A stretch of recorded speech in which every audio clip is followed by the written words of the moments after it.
Let's get to it. Lesson 1, you get an additional 30 minutes of sleep a night. Take it as a challenge. Try to find that space, quiet your mind, and get your 30 minutes of sleep. And you'll see it makes a really, really big difference. My sleep habits were horrendous, to say the least. I mean, I've always had a hard time sleeping.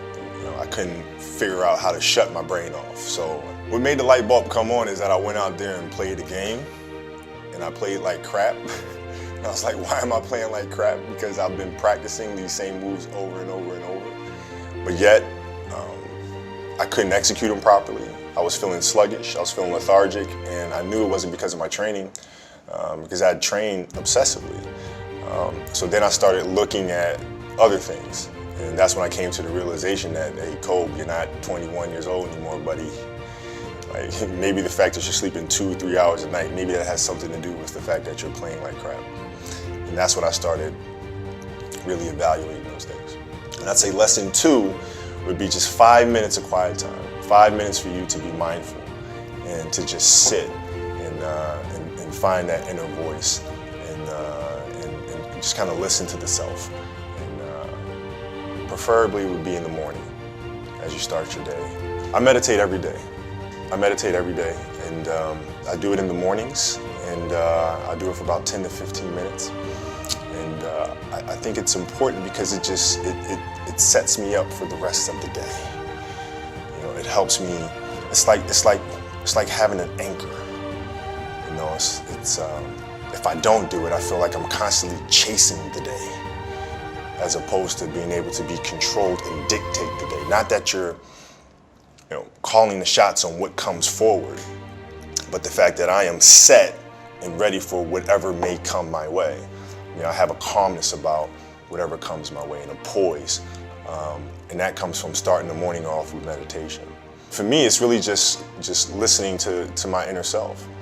That's basically it. Like you sit in silence, and you just allow these thoughts to come forward, and you get a chance to observe the self and things that may be lying beneath the surface that if you don't have that time to sit quietly on your own, you'll never pay attention to. Because if you think about it, the reality is we're paying attention to so many things that are going on around us. We're constantly taking selfies, we're constantly taking pictures to post on Instagram and all these other things, and we're constantly observing everything that's around us, but we don't take the time to really observe what's going on inside of ourselves. And that's what meditation is for me. In 2000, we had a new head coach that came to the Los Angeles Lakers by the name of Phil Jackson. And Phil was just coming off of winning 6 championships with the Bulls. And he was really big on mindfulness and really big on meditation. And it wasn't an option for us. So we'd sit in our film room, and he'd turn the lights out, and we would meditate as a group, and he'd teach us mindfulness. And it really connected with me because he was teaching mindfulness through something that I was extremely passionate about, which was the game of basketball.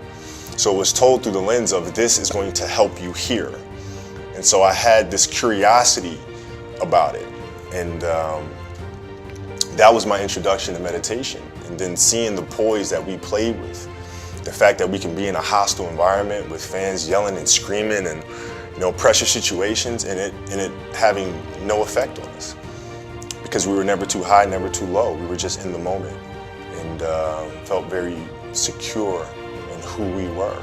And that was my introduction to meditation. I had a great experience, which really I learned a lot about meditation through this experience. I was on a jet ski, and I took the jet ski out in the ocean, and I just kind of sat. And I just let the current just take me wherever it was going to take me. And I really saw a lot of meditation through that moment, because I wasn't trying to control the moment. I wasn't trying to force myself upon the waves and dictate where I was going to go. I just let the waves take me there. And there was a lot of peacefulness involved in that.